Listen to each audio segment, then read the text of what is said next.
Hello once again, Niner faithful. Johnny Dell back with another episode of 49ers Playbook on the channel that's trying to answer the whys and hows of the game.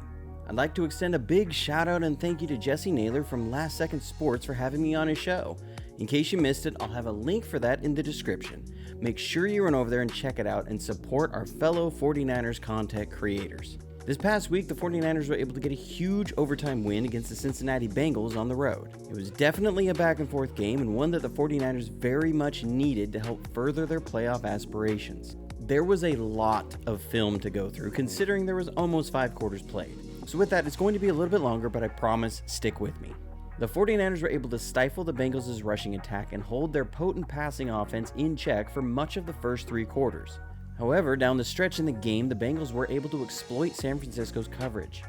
On offense, the rushing game wasn't able to gain a lot of yards outside of one drive in the game, but nonetheless was still able to help out the passing game. An efficient game by Garoppolo mixed with a clutch drive in overtime helped buoy the 49ers to a win. That being said, we'll jump to the film and take a look at what happened. You're watching Johnny Dell's Football Academy.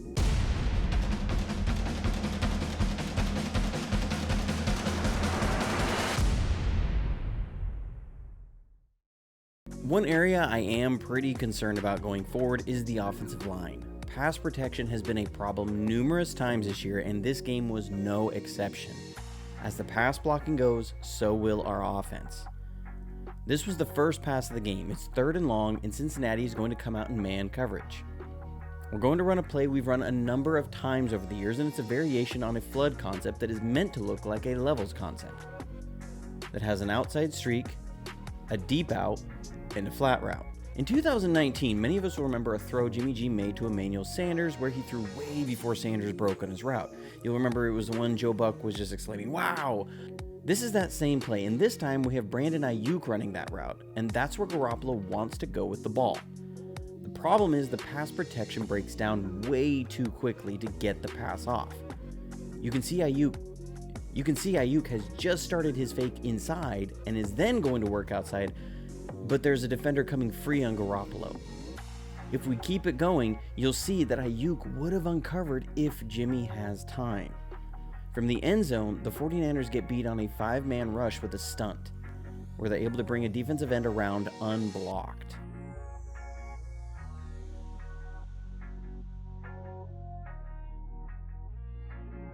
So why do I say as the pass blocking goes, our offensive goes? Fast forward to the last drive in regulation. 3rd and long, we're going to run the exact same play, this time with George Kittle running the deep out.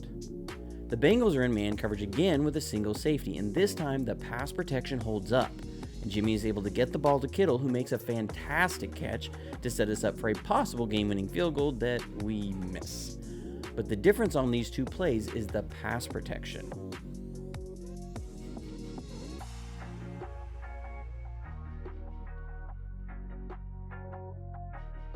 As far as the run game, we didn't get a ton of production, but it still impacted the game. The Bengals were largely able to contain the rushing attack through very aggressive play by their stack backers. Here you'll see the linebacker number 57 come flying across the formation in pursuit to make the tackle. So we were then able to take advantage by running our slide concept many times. The slide is where we'll fake the outside zone one direction and come back across the formation with a pass. This time we have George Kittle block for just a second on the edge, then release out into the flat. Notice how it's the same linebacker, who has now vacated his coverage responsibility and is now trying to chase down Kittle.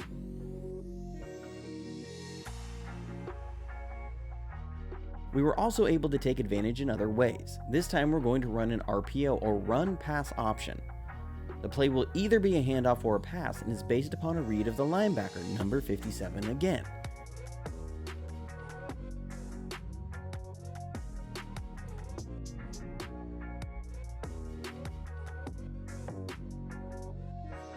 You can see it clearly from the end zone. You see Jimmy reading the linebacker, who moves with the run, and that will open up a window for George Kittle on a quick slant, who is able to pick up plenty of yards after contact. Another thing I noticed from Jimmy that may seem silly, but it's worth noting because him not doing this has cost us several times this season, most notably against Seattle. He didn't force some passes over the middle and took the check down. He didn't do it every time, but he did it the majority of the time. He didn't do it on one more notable pass that a lot of people made a lot out of, but pretty much that was the only one. Here, we're going to try and run a levels concept over the middle, which is a high-low vertical stretch. The Bengals crunch the middle of the field. Garoppolo sees it, doesn't try and force the ball, and takes the check down to Ayuk on the outside, who picks up 8 yards. It seems simple because it is, but Jimmy has gotten the team in trouble at times this season by trying to force these passes instead of taking the check down.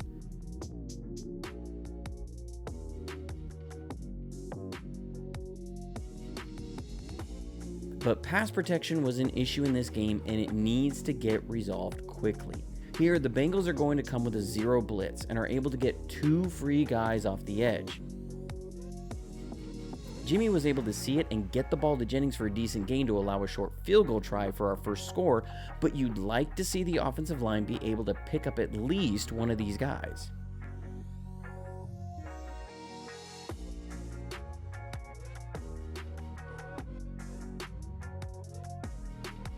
Pass pro was a problem many times in this game. Here, the Bengals are in cover 1 again, and we're going to have a double dig concept called, which will see Jennings break open for a first down, but the pass protection could not hold up.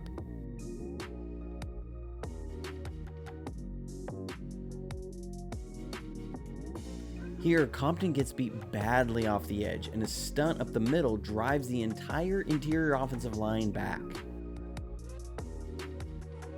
Another example, this is even just a 4-man rush, but the Bengals get a free rusher with a creeper blitz, where they'll bring an off-ball defender on a blitz and then drop an on-ball defender into coverage. They're running cover 2 zone, but the line doesn't pick up the 4th rusher, and again, Jimmy is able to get the ball out quickly to Jennings on an Ohio concept.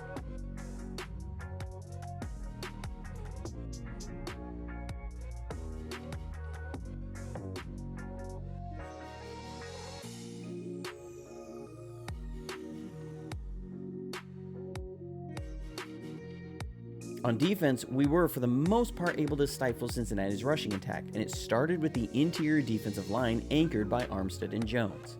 Here, the Bengals are going to run an inside dive, and Armstead and Jones both eat up the double teams, leaving al-Shaiir and Warner free to fill their gaps, which al-Shaiir shoots through his, disrupting the play. Then here, the Bengals are going to try and run an inside zone, and Armstead just beats the right tackle for a stop. The biggest difference, though, was the 2 muffed punts by Cincinnati.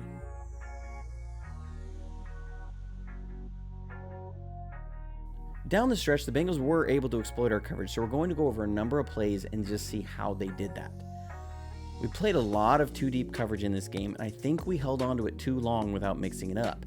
Zach Taylor is just going to dial up a good play to take advantage. We're in Tampa 2 coverage here, which is cover 2 zone, but the safeties will widen more than normal, and the Mike is responsible for matching the deepest route down the middle of the field. So they're going to run a dagger plus sucker on us, with a seam route to clear out Warner, and a dig in behind it, with a short curl to occupy Williams on that side, and it opens up a void in the defense.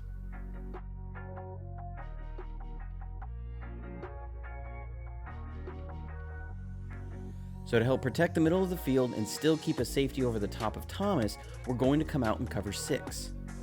We're just going to play this really poorly. The Bengals are just going to run a corner route, and Thomas, having been dinged a couple times for hands in the face, doesn't disrupt the route release.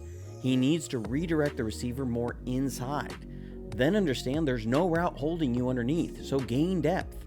He does neither, and that forces Hufanga to cover a ton of ground, and it's just an easy throw and catch for Burrow. This time we're going to be in cover 2 man, and Thomas is just going to get beat on a post route. We kept leaving the middle of the field open to protect our corners, and Cincinnati was just able to take advantage of it time and time again. So here we're not going to run Tampa 2, we're going to run regular cover 2 zone. The idea being that you'll keep the Mike shorter in coverage and the safety's not as wide. Again though, Zach Taylor dials up a nice play. It's a switch verticals design that puts the deep safety in a horizontal stretch, and then a flat route to put Norman in a vertical stretch.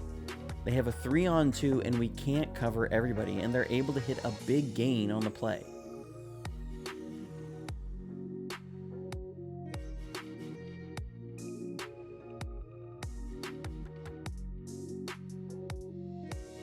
But with their last touchdown, you see why DeMeco Ryans was protecting Thomas most of the game.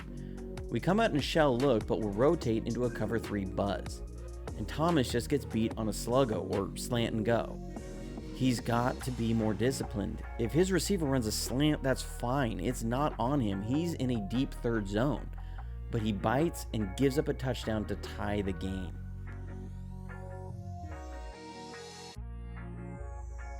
Then in overtime, we did have a couple busts in coverage. We're going to try and bring pressure by coming with Ward and Warner on a blitz. But Bosa, yes, Bosa busts his assignment. On these blitzes, we'll task the edge rusher to the tight end side with matching any quick route off that side.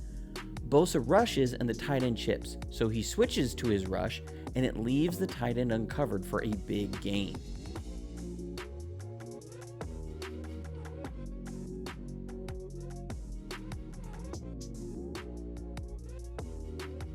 But it wasn't all doom and gloom. We were able to get a number of sacks on the day, and this one was the result of a nicely timed call and execution.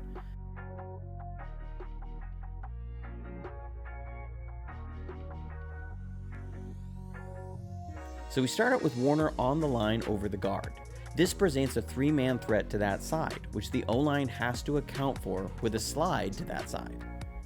We're then going to drop Warner out and bring K1 on a blitz between the tackle and the guard.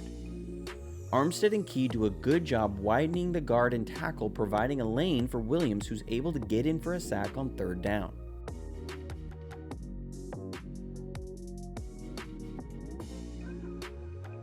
The last offensive play for the Bengals are going to do this again, and this time they pick it up well by keeping the tight end in to block. But this also takes a receiver out of the pattern, which forces Burrow to hold the ball longer. And Bosa just beats the right tackle for a sack to force the Bengals to kick a field goal in overtime.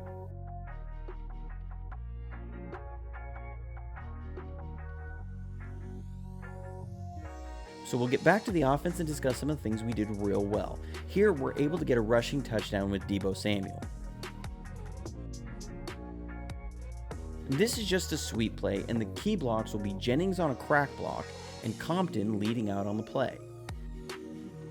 Here, you'll see Jennings setting a hard edge on the safety, which is what allows Deebo to get outside, with Compton leading up, who does a great job blocking in space to spring Deebo for the score.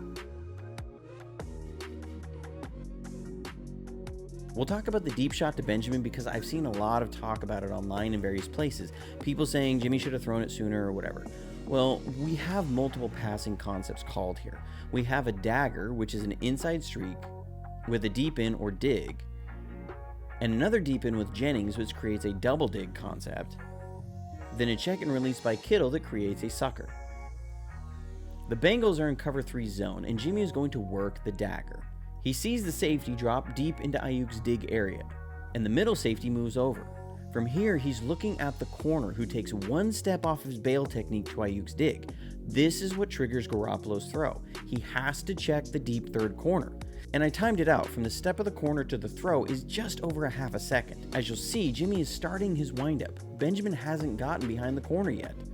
At the point of the throw, Benjamin and the corner are pretty much even. So he did throw the ball with anticipation and the right read. It was just a little underthrown, but this is a ball Benjamin needs to come down with either way.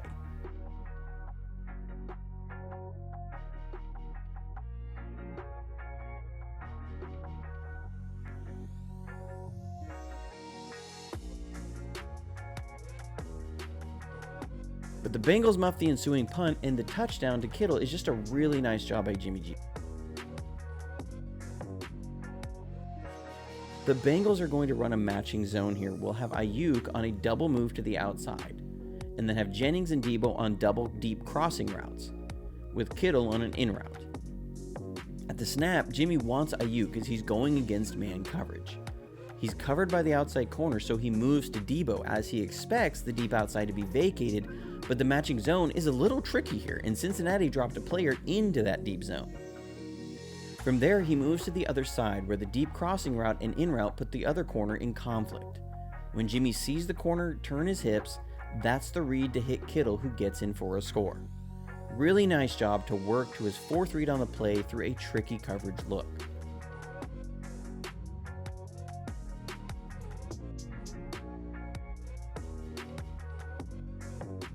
Then in overtime, he made a couple really nice throws. This is a play we've run a lot, and we do it with a bunch of different personnel. We're going to run a dig on the outside with a wheel route. We've hit this to Juszczyk, to Ayuk, to Kittle, Richie James even, and this time it's Juwan Jennings. The Bengals are in cover one man, and Jimmy first looks off the deep middle safety and throws a perfect back shoulder ball to Jennings, who makes a really nice catch.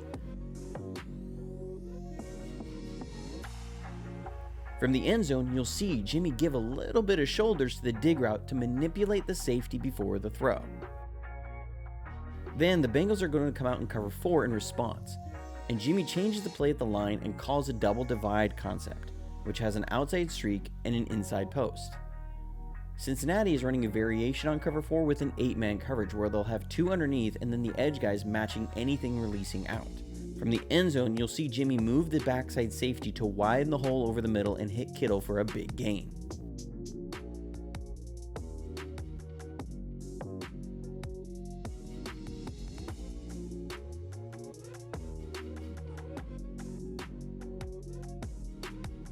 Then on 3rd and short, the Bengals are going to be in cover 2 man, and we're going to run a double line concept or 2 double slants. Jimmy reads the inside leverage by Kittle pre-snap and knows he's going to hit Kittle right away and puts the ball in a great location for Kittle to protect himself from the closing safety for a first down.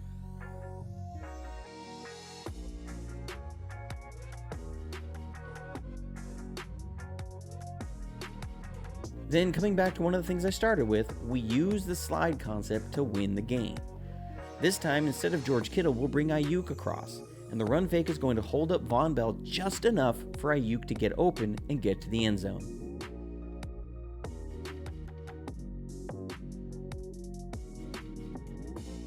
Well, that's it for this week, guys. Hope you enjoyed it. Like and subscribe if you did, and make sure to hit the notifications button to be alerted to when a video goes live.